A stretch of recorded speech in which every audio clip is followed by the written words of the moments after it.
Thank you very much, everybody. This is very exciting to me as a builder, somebody that builds lots of big, nice projects before I got here. And we're doing some of the best in the world right now. This is all about the Dulles Airport remodeling. It's considered one of the worst airports anywhere in the world. We're going to make it maybe the best with some hard work and some good thought process. But thank you for being here as we unveil exciting plans for a major and long overdue renovation and reconstruction of Washington's really horribly thought of Dulles International Airport. I want to thank Secretary of Transportation Sean Duffy. He's fantastic. He's doing a great job, including having to do with the safety of airlines and getting in with the control towers and all new equipment that we'll be ordering in the not too distant future. So that we'll go from, again, one of the worst countries in the world for that, and we'll end up being one of the best countries in the world. That's automation, having to do with landings, takeoffs, and safety. But for his leadership at this important project, and that's the Dulles project, thanks as well to the CEO of United Airlines, Scott Kirby. Thank you, Scott. CEO of the Metropolitan Washington Airports Authority, Jack Potter. Thank you, Jack. And we've developed a great relationship with them. We're going to make this something special. As well as a member of the Airports Authority Board of Directors, Trent Morse. Thank you, Trent. Thank you very much. Dulles Airport is the primary international gateway to our nation's capital, which is now one of the safest cities in the country. It's one of the hottest cities in the country. We are the hottest country in the world. But our nation's capital has made tremendous improvements in the last year and a half since we got here. Crime is down by 84%. We've removed almost 8,000 career-hardened criminals. And amazing statistic, 2% of the people cause 91% of the crime.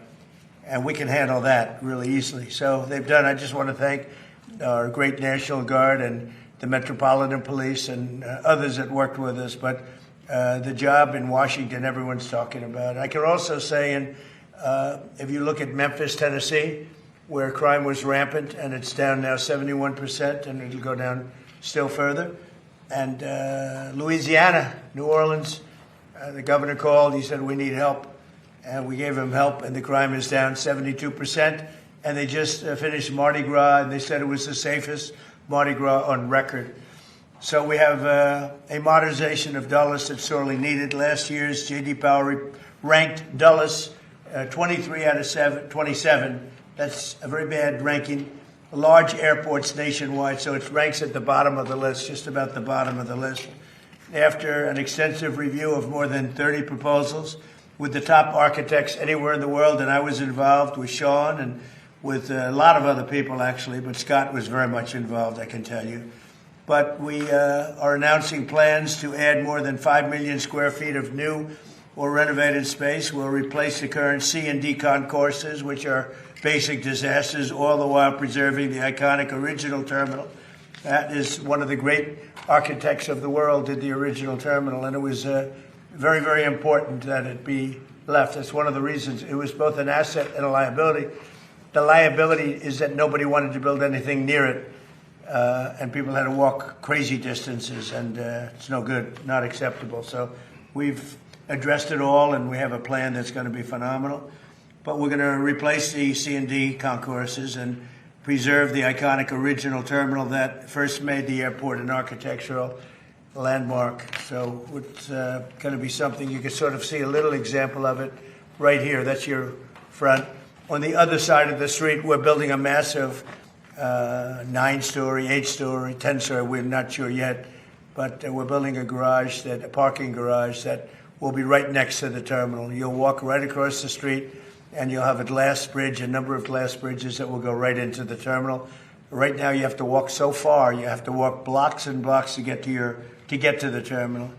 And we have an empty site right directly across the street that nobody wanted to tinker with, which was crazy. So we're going to have a magnificent garage. What would you say, Sean? How many cars? 32,000 parking spaces. 32,000. It'll be actually the largest garage in the world. 32,000 is big. Mostly above ground. We don't like down. People don't like going down underneath. Mostly above ground. It'll be beautiful. but a central walking tunnel and a new air train connections will provide travelers with easy options. Really, it's an impossible airport. You get off a bus, you go into a train, you get from a train, you get onto another bus. It's a worse airport. This plan also includes expanded options for parking, modern check-in areas, more efficient security screenings, hotels, et cetera, et cetera. Could have a beautiful hotel right on the property, but further away so that we can give the good location, frankly, the best location, to parking. So people literally will be able to park their car and walk 15 yards and they'll be in the terminal. In addition, many of the new restaurants and shops will be added, including plans for one of the largest United Polaris lounges anywhere in the world. It'll be a beautiful level of luxury. This transformation is another step in our ongoing efforts to make Washington, D.C. safe and beautiful again. The safety aspects, both in terms of the airlines and in terms of crime, are unparalleled for what we're doing. For years, the United States has watched other major cities around the globe welcome travelers with grand and modern airports, yet the last major airport built in the United States was Denver in 1995, and it hasn't gotten very great reviews. That's more than 30 years ago. So we're doing something with Dulles that's going to make it, I think, the top, maybe the top anywhere in the world.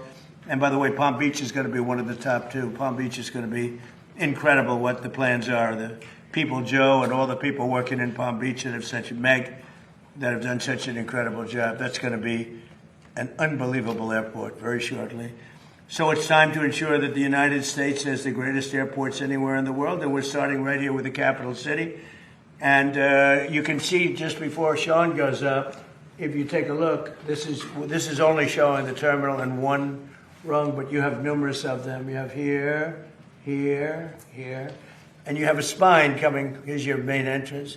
You have a spine coming right through the building into these massive ports. Now, the planes won't have to be bothered because we drop down a little bit and our walkway is underneath. We have walking systems that go very quickly, or you can walk because it's very close. But this is it. So you enter here. You have a parking garage, which will be built right here. This whole thing is parking garage. Probably 32,000 cars. That'll be a world record. And very convenient. And then you'll have glass tunnels that go into the airport right from here. So you'll be one story above. This road stays, beautified and stays. We keep this. This is your landmark. This is all new. This is your first tunnel, and then you drop down from there on. And so that when you have the planes, we'll be able to go right across without having to go back, make turns or anything else. It's going to be amazing. It'll be one of the largest airports anywhere in the world, and I think it'll be actually one of the most efficient and the best. So I'd like to ask Secretary Duffy to say a few words, and then Jack Potter, and I'd like to welcome a very great gentleman to our midst, Jensen Wong, who's here someplace, and he's, if we can do with an airport like he does with chips, it'll be the greatest airport anywhere in the world. He looks at this problem as being a very simple problem to solve because his chips are a little bit more complicated. But it's important that he's able to travel nicely along with everybody else. And right now, this is not a very good airport. We're going to make it a great airport. Sean, please. Thank you, Mr. President. So, to your point, the President has worked incredibly hard to make D.C. safe and beautiful. I think this is the cherry on the top, Mr. President. This is the gateway to the world from our nation's capital. And any of you who've traveled through Dulles, it is dark, it is dated, a little dank maybe. It's not a great airport. And so we had multiple architects come in and present to the President.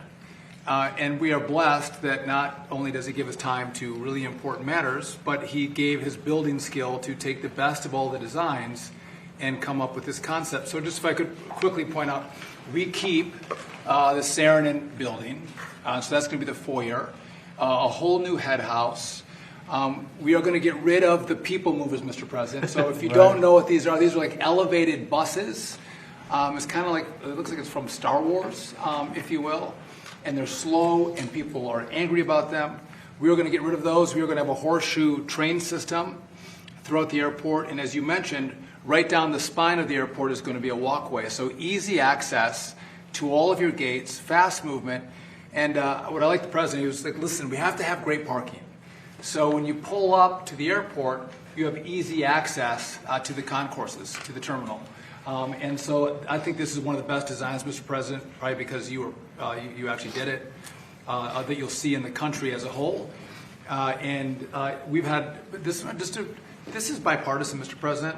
A lot of people, whether you're Republican or Democrat, you hate the way Dulles operates. So everyone's come together, and we're building for America and building for the future. And it's your vision that made this happen. So thank you for doing this. And it's going to be, I think, it's going to be the premier airport in our country when you're done with it. Well, thus far, what John said about bipartisan really is bipartisan, and I don't know if that's because it's the right thing to do, which it is, but it's also that whether you're a Republican or Democrat, you don't want to go and be subjected to this airport, because this airport is it's a terrible place to be, and it's going to be, I believe it's going to go, it'll be rated, within a few years, it'll be rated the best airport in the country. So it's going to be so efficient. Right now, it's totally inefficient. Between the trams and the Star Wars thing that they call it, the Star Wars, and elevated buses, and nobody knows what's going on. It's a real mess. And as you know, United is subjected to it. It doesn't help United very much. He's been very much involved with what we've done, and other airlines too. And I have to say that we've had over 30 architects and 30 different designs, and we did a little cherry picking, and we spoke to a lot of people about it, and we've come up with a plan that's efficient and really beautiful, and I think it's going to give you one of the most beautiful, keeping the Saarinen. So Saarinen was one of the great architects of the world, and when he built this 30 years ago, I guess, or about that, this was considered one of the eighth wonder of the world. This was considered the greatest terminal anywhere in the country, and it needs some work, it needs some fix-up, but it'll be architecturally amazing, the rounded glass and the whole thing, massive sheets of glass. Cost was no object, unfortunately or fortunately, and we're going to be using that, and it's going to be fixed. We're using it again as the primary entrance, and almost that's about it, because essentially this is a brand new airport, and yet we're going to be able to work it well enough that it'll work at least as efficiently as it works right now. And in the end, you're going to end up with, I think, maybe the best airport and one of the biggest airports anywhere in the world. And it's going to be a great thing for Washington, D.C. So could I ask Jack to say a few words, please? Yes. Jack? Thank you, Mr. President. Thank you for your inspiration here and challenge. You challenged all of us to step into the issues that you just described. We're very proud of the process that we've gone through. We're very happy that United Airlines, the Airports Authority, and the other airlines have agreed to step up and fund this thing. So this is not requiring federal dollars. This is going to be airport-generated dollars, airline contributions, which is phenomenal. It means that we're off to a fast start here. We're engaging with the Saarinen family to make sure that they stay intimately involved with this. All the aspects that were just described, I think, will make this a world-class airport.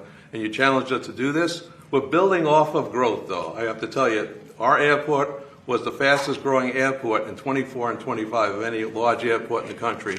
So, we're going to continue to build on the momentum that we have, and we're excited about taking on this challenge, and it will be a challenge to construct this. And our goal is to construct it and make sure that the traveling public there'll be minimal impact to them as they transit through our airport. So, again, Mr. President, thank you for your inspiration, and we look forward to you to continue to participate in this in the coming years, because we're going to bring designs to you and other things. So we very much look forward to working with you. Thank you very much. Great job, Tim. Scott, would you like to say something? Thank you, Mr. President. Thank you, Mr. Secretary and Jack and everyone. We're really, at United, we're really excited to have this project get off the ground. The terminal that's out there today was built 45 years ago and was meant to be temporary. And so I've spent my whole career at United Airlines waiting for this day, and all the people of United Airlines have spent even longer waiting for the day that we could have really the best airport in the world. And this design is one that works great for the airline. The President talked about how it works great on the outside for the airline, but it's going to be a beautiful airport inside for customers. And it's something that all of us at United, but really all Americans, will be able to be proud of, having an airport when people come into the capital that really represents what the United States of America stands for. So I'm proud of it as a CEO of United, but proud of it as an American as well. It's going to be a great one. Thank you. Thank you for your help. And Trent, would you like to say something? Yeah, thank you, Mr. President, for your leadership on this. On behalf of the MWA board, this is something that everyone's tried to do for decades, and no one's been able to get it done. And without the president's leadership on it, we'd be back in square one. So thank you for your leadership on this project. Thank you to United and the Department of Transportation for moving this along as quickly as possible. One of the things that is interesting, they were going to build this over a 60-year period. They were going to start with a little section here, a little section there, and that wouldn't have worked. It wasn't a design like this, but it wouldn't have worked. So we're doing it all at one time. It'll all be completed, and it'll be beautiful, and it'll be something very special. Would you like to say something? Thank you, Mr. President. I really want to thank the Airport Authority and United Airlines for your partnership, the board of the Airport Authority. Your partnership is critical to make this happen. I know you had a plan to improve the airport, but as the president said, it was a long-term plan. We thought it was too modest, too slow, too modest. And with 60 years isn't too much. decades. But with the president's attention and focus on this, it's 2 accelerated, years. it's expanded, and we're actually going to realize the vision, and a much greater vision now. So it's a very exciting day for Washington, for the whole nation. Well, these people have all been fantastic, and they want to see it get done and get done properly, and it should be done as one airport, not being built in chunks, which would have been, frankly, a catastrophe, I think. So thank you very much. You have any questions? President, thank you, Mr. President. Very quickly on this issue, did you just say 2 years? It would take 2 years to We finish think this? we can get it started fairly quickly. It's largely financed. And, we need some approvals from Congress probably, but generally speaking, it's been very And bipartisan. then on the attack, the drone attack on the LNG tanker off of Egypt, Yeah. what can you tell us about that? And is there any indication it's Iran-related? Does it represent Well, I'm going widening to give of you a the war? report. I've been briefed. It's a little more of the same, but it's going to be straightening out. It's going to be straightening out. In the meantime, we're going to be hitting them very hard because it's our turn to hit them. They know it's coming. They're asking us not to do it, but they tried shooting it last night. So we had 5 rockets shot going 8,500 miles an hour, and all 5 rockets were knocked down to the ground. But they nevertheless took a shot, so it's our turn. And we'll see if we get there with an agreement at some point, but we're going to hit them very hard. Mr. President, first on this, is this expected to affect any incoming or outgoing flights? No, we think we can do it without a lot of disruption, very little. And then It might even be better. On Leader Thune, what's your reaction to him saying that there's no evident path to success on killing the filibuster or passing the Safe America Act? Well, that's too bad for him. I mean, that's too bad for him and too bad for the Republican Party. Do you believe that? He's got the votes. He should get it done. He should be able to get it done. Mr. President, thank you. Dr. Fauci invoked the Fifth Amendment more than 100 times today. Yes, Senator sir. Rand Paul said he's going to hold a vote on holding him in contempt of Congress. Do you think Dr. Fauci should face repercussions for this?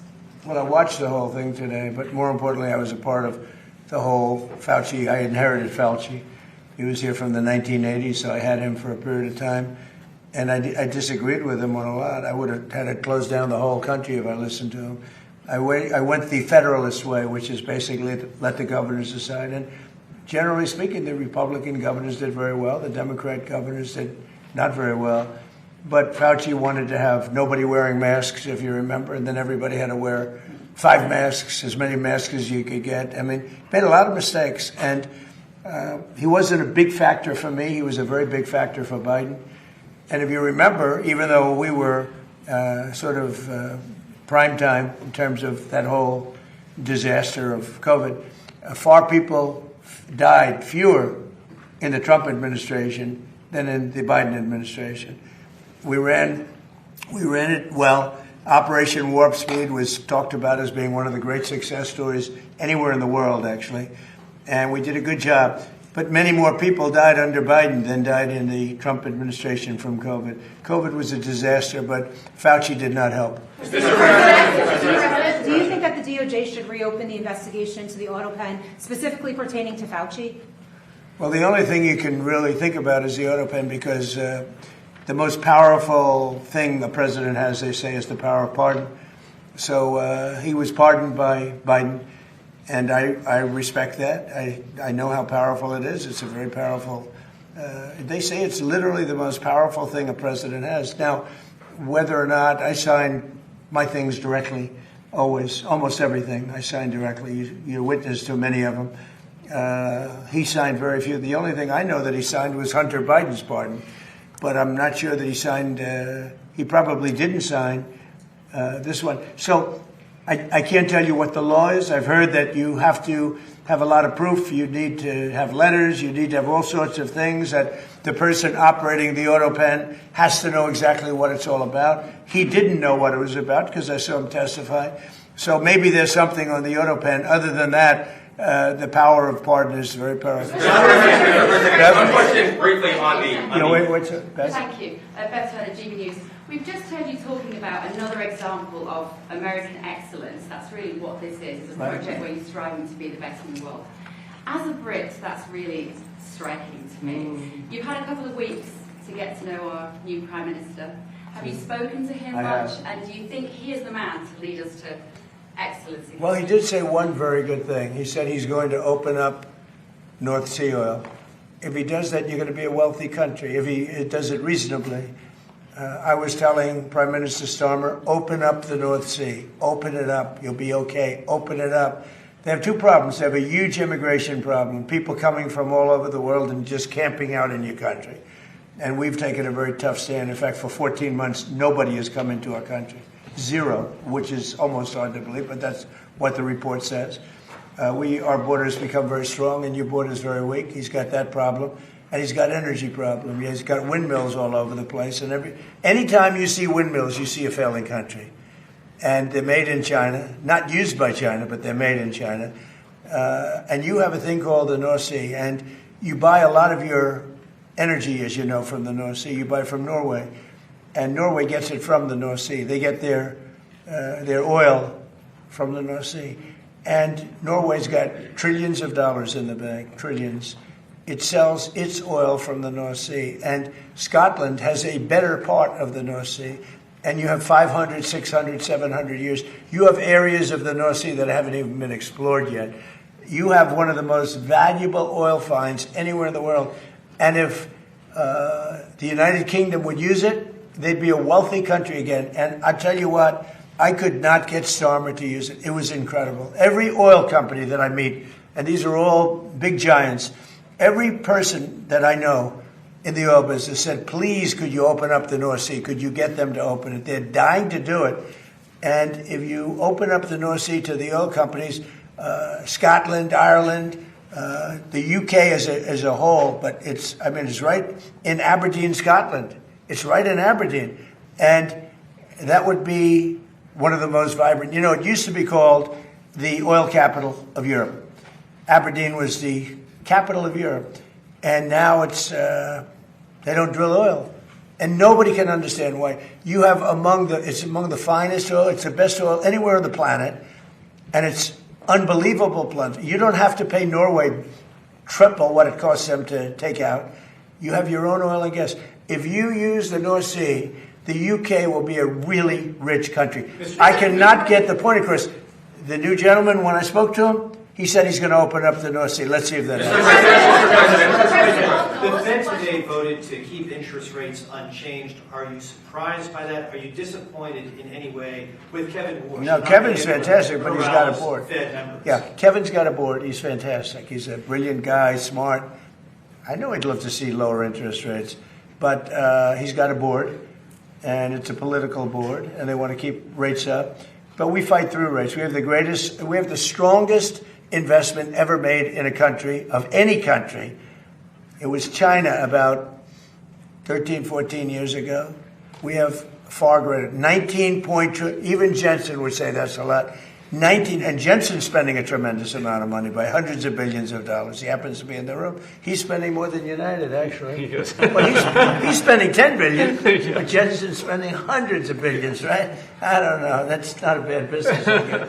But no, we have 19.2 trillion. So it's the biggest number ever spent in any country by far. And that's over a period of 1 year. As an example, as you know, the Biden administration for 4 years did much less than 1 trillion. We're doing 19.2 trillion in 1 year. So We have things that are happening in our country, the likes of which nobody's ever seen. Plants and factories are moving in. Toyota just announced they're building one of the largest car plants anywhere in the world, and truck plants anywhere in the world. We are building more automobile plants now than at any time in the history of our country. Mr. President, in particular, this is just one of several projects that you have underway in the DMV. Why would you say that you're so focused on transforming the Washington region right now? Well, this is an important one. This is travel. So in terms of the importance, I think the Arc is going to be incredible. I think the protected ballroom and military center that we're building at the White House is going to be unbelievable. It's very important. But, this is the airport. This is sort of the lifeblood of a city or a capital, certainly a capital. And this will go from one of the worst, just like Washington. Washington was one of the worst places in this country, and now it's one of the best. You couldn't get into a restaurant because all the restaurants were closing or closed. They were afraid to have it open. Now you can't, if you're a restaurateur, you can't even find space to have a restaurant. The restaurants are booming. So, it's a great thrill. And by the way, if you look, Washington is clean, it's safe, people walk to work. Every day a young man or a young woman comes up and says, "Thank you, sir." I know exactly what he's talking about. They couldn't wait. They were afraid to walk to work. Now they literally walk to the White House. Washington is now a beautiful and clean. We got rid of the graffiti. 78 monuments and different things have been cleaned. They were strewn with graffiti. We had 28 fountains that not one of them worked. For years, for decades, they haven't worked. They're all up in service, and nobody's seen anything like it. We have it clean. We're changing all the grass in all the parks. That's going to be changed very shortly. The parks are, because the grass is very, grass is like human beings. Grass is a life also. And we're raking, cleaning, and changing all of the parks. We don't have people. We don't have the tents anymore. We don't have all the barbed wire up. We don't have the wire up. Washington's become a beautiful city. It's become a hot city. But, even more importantly, the United States right now is the hottest country anywhere in the world. Mr. President, just a point of clarity on the airport. No federal funding will be required. What did you mean when you said Congress may need Sean, to you want to talk about So it's going to be bonded for $22.5 billion.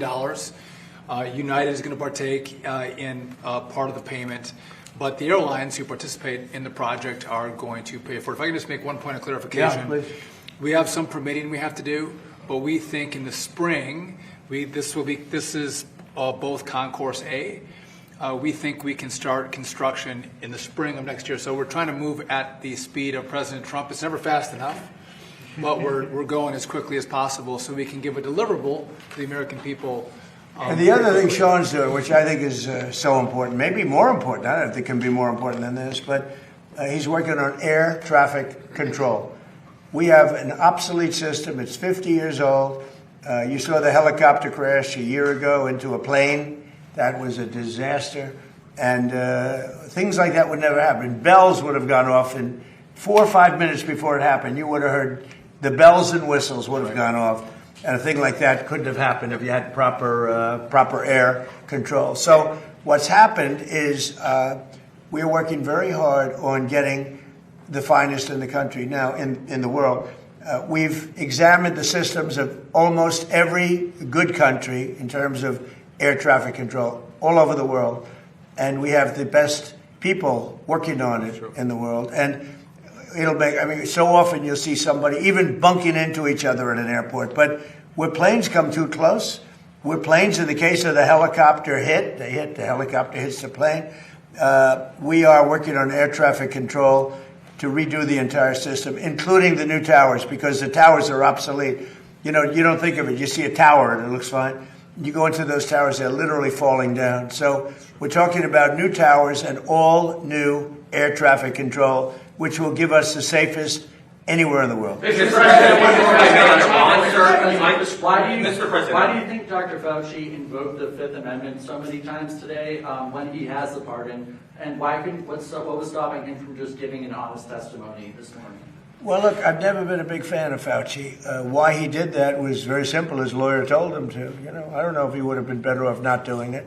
There were a lot of questions that I guess he could have answered, and some maybe he didn't feel comfortable in answering, but his lawyer told him to do that. Prime Minister Andy Burnham hasn't mentioned publicly migration at all since he's gone into number 10. Did you discuss it with him? I did, briefly. He's going to have to mention it because it's killing your country. Mr. President, Killing you. he won't talk to GB News. He's killing your country. He won't talk to him. And not him. I mean, we'll have to see. I know Starmer did very little about it. And they're coming from all over the world. They're coming from Africa. They're coming from South America. They're coming from different parts of Asia. And they're invading Europe. I mean, they're invading Europe. It's an invasion. And the UK is a prime suspect. Mr. President, on Todd Blanche, Senator John Cornyn of Texas has been hesitant to back the confirmation. Seems to be some sort of deal that he's talking about. What is your reaction to his hesitancy? Well, all I can say is Todd Blanche is outstanding. And I thought it was pretty routine because he's so good. You just wouldn't find a better person. So I don't know, maybe John Cornyn's upset with me because I didn't endorse him. I don't know what it is, but I haven't heard that there's a problem. I heard he's going through quite nicely. And do you think Senate Majority Leader John Thune, after the comments you heard regarding Save America and some other stuff, do you think he's still the man for the job? Well, we're going to find out, and I'll let you know. Mr. President, it was a beautiful service yesterday for Senator Right. Graham, beautiful eulogy that you delivered. As far as Senator Darlene Graham is concerned, based upon your conversations, is she going to focus primarily on foreign affairs like her brother, or will she focus more on domestic issues? I think domestic, really. I've spoken to her a lot, and she's much more focused on domestic, including costs and pricing. And I think she'll be outstanding. President Jay Clayton, he was just confirmed by the Senate. Yeah, he's great. Would you like to see him continue with Bill Pulte's work at exposing election Oh yeah, interference sure. in I'm sure he will. 2020? Bill did a great job, and Jay has just been confirmed. And he's outstanding. He was the head of Sullivan and Cromwell for many years, and he's very outstanding. And I think he's going to do a fantastic job. And Bill was great. Yeah, please. Mr. President, in light of advanced ChatGPT AI models escaping their lab and conducting cyber attacks, are you considering stronger controls on AI, and would you consider negotiating Well, we're looking at regulations with AI. China? We're looking at controls. We're also making sure that we lead. So we're leading China in AI by a lot. China has virtually no controls. It's freewheeling a little bit. So we have to be careful in both ways. We don't want to restrict them, where all of a sudden we come in second to China. Whoever wins with AI is going to win. That's how big it is. So it's bigger than the internet ever was. It's bigger than anything ever was. So I don't want to restrict. I know many of these people. I don't want to restrict them from doing great work. Yeah, please. Under what scenario do you see Iran attacking U.S. installations and personnel overseas and you withdrawing? Or I don't see that. No, we're not. No, we're gonna hit them very hard. I mean, I can actually say that because in that there's very little they can do about it. It was a different group than we're dealing with. They've already apologized, but we got to smack them a little bit. Mr. President, will you hit back when they strike? Will I always hit back? Yes. Pretty much. Yes. Mr. President, just on a point of clarity on that, sir, is that in response to the attempted ballistic missile strike on Jordan last night? When you say it's our turn to... I think more so that, because it was another smaller event. But no, they sent 8,000 mile-an-hour missiles at us. And fortunately, we had our people operating the greatest equipment in the world, namely the Patriot system. Think of it, 5 missiles going 8,600 miles an hour, big ones, coming right at us, and all 5 were shot down. How about that, right? Pretty good. Only we, nobody else could do that but us, yeah. Can I ask, how was your meeting with President Volodymyr Zelensky yesterday? It was good. Did you see a time scale? No, it was good. Look, he's out doing his thing. I'd like him to end the war. So it's very simple. I get along with both. I get along with President Putin. I get along with President Zelensky. Like I told him, I wanted to end the war, get the war ended. Thousands of people, 25,000 people died last month. That's standard. And it's not acceptable. So I said, just end the war. Mr. President, on the war, do you want the House to come back before August 31st to act on the Russia and Iran sanctions bill after it Well, if passes it's out? necessary. I mean, it shouldn't be necessary, to be honest. But if it's necessary, I'd like to. Are you talking about the Lindsey Graham? Yeah. So I'd like them to add Iran as tariffs, not just as sanctions. I think it's important. That's what Lindsey wanted. Because I heard that they have tariffs on Russia, but not on those 5 countries with having to do with Iran. I'd like to see tariffs on Iran. It would make it much stronger. So perhaps you're very good at this. You can maybe tell them. I think they should put in for Russia, but I think they should put in for Iran. And that's really what Lindsay wanted. Yep. And on Iran, one more, sir, sorry. And good job at the dinner the other night. Thank you. Did a great job. Thank you, appreciate that. President Xi told you that China would not give or sell Iran any weapons. And there's a new report that Iran's about to get 400 rocket launchers from China going through Pakistan to Iran. Well, that would be surprising. I mean, things like that happen, but that would be surprising. He told me very strongly he wouldn't partake, and he knows I'd be quite disappointed. Yeah, please. President, And he's coming here, I think, on September 24th. Yes. Two questions. First, we're coming up on the 25th anniversary of 9/11, and a good number of 9/11 families have called on New York Mayor Zohran Mamdani to not attend a number of these memorial services. What are your thoughts on that? Well, I think they're having a hard time with Mamdani. The people having to do with anybody having to do with 9/11 right now, on the victim side, and there are a lot of them, they're very unhappy with what's going on in New York, and they're very unhappy with the mayor. I understand that. Yeah, please. Thank you, Mr. President. Senate Republicans are underway in negotiating the budget. Would you sign a CR without the Save America Act attached? Is that something you want to see? I'll have to look at it, but they should get to Save America. How simple can it be? Voter identification, proof of citizenship. I mean, now you have to understand the Democrats, not one Democrat will sign because they want to cheat. There's no way they can get elected if they don't, if that happens. But we should have unanimous Republican support. And if we don't, people should look at those Republicans. But think of it. Who would not sign voter identification with photo? And who would not sign proof of citizenship? Only people that want to cheat. Thank you very much, everybody. Thank you. Thank you very much. Thank you, everybody.